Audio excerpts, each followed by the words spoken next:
Hello les amis, je vous retrouve pour une nouvelle vidéo sur le football anglais et je vais vous présenter le match Arsenal contre Brentford qui a lieu ce samedi 11 février 2023 à 16h pour le compte de la 23e journée du championnat d'Angleterre, donc de Première Ligue.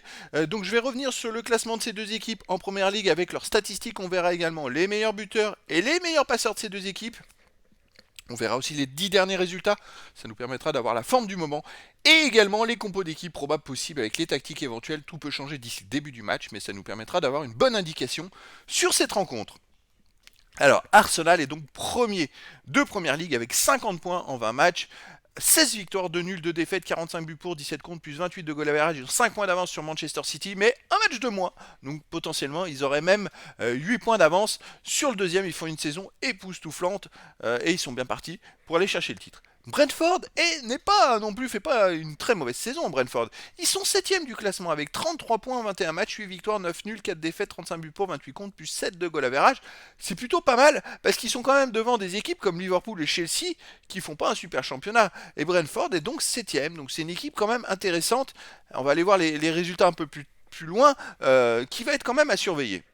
Les meilleurs buteurs. Alors pour Brentford, on a quand même le troisième meilleur marqueur du championnat qui est Ivan Toney avec 13 buts en 19 matchs. C'est très intéressant. Et pour Arsenal, il y a le huitième meilleur marqueur du championnat, Martin Odegaard, avec 8 buts en 19 matchs. Pour les passeurs décisifs, on a le deuxième côté Arsenal du championnat, Bukayo Saka, qui a 7 passes décisives en 20 matchs. Et pour Brentford, c'est le treizième Mathias Jensen, avec 4 passes décisives en 21 matchs. Les 10 derniers résultats, alors ça va être pas mal parce que ça va me permettre de voir un petit peu quelle équipe est en forme. Alors pour Arsenal, c'est 6 victoires, 1 nul, 3 défaites. Quand même beaucoup de défaites pour une équipe qui est première. 18 buts pour, 10 contre, plus 8 de goal average, mais surtout Arsenal, vous voyez, reste sur 2 défaites de suite. Alors ça c'est assez étonnant. Ils viennent de perdre à Everton en championnat 1-0 et à Manchester City en coupe au quatrième tour 1-0. Alors pour le moral, c'est peut-être pas l'idéal, mais qu'est-ce qui se passe? Voilà, alors pourtant avant ils sortaient quand même d'une flopée de résultats magnifiques. Alors contre Manchester United, ils avaient gagné 3-2, mais dans les dernières minutes. Mais voilà, ils avaient battu Tottenham, ils avaient battu quand même Brighton qui est sixième aussi, je crois. Enfin voilà, Arsenal restait vraiment sur des bonnes choses. Brighton, ils avaient perdu d'ailleurs en coupe au troisième tour contre Brighton en coupe de la Ligue, vous voyez, 3-1. Donc c'est des équipes comme ça qui leur réussit pas trop, Brighton, Brentford. Il va falloir voir ce que ça donne dans le style de jeu. En tout cas, Brentford sur les 10 derniers matchs, c'est 5 victoires, 4 nuls, seulement une défaite, c'est même mieux qu'Arsenal. Alors Arsenal c'est 19 points, eux aussi c'est 19 points, mais sauf qu'ils ont perdu qu'une fois, 17 buts pour, 8 contre, plus 9 de goal average. Brentford vient de gagner 3-0 contre Southampton, alors on va plus regarder les résultats à l'extérieur, ils ont fait 0-0 à Leeds.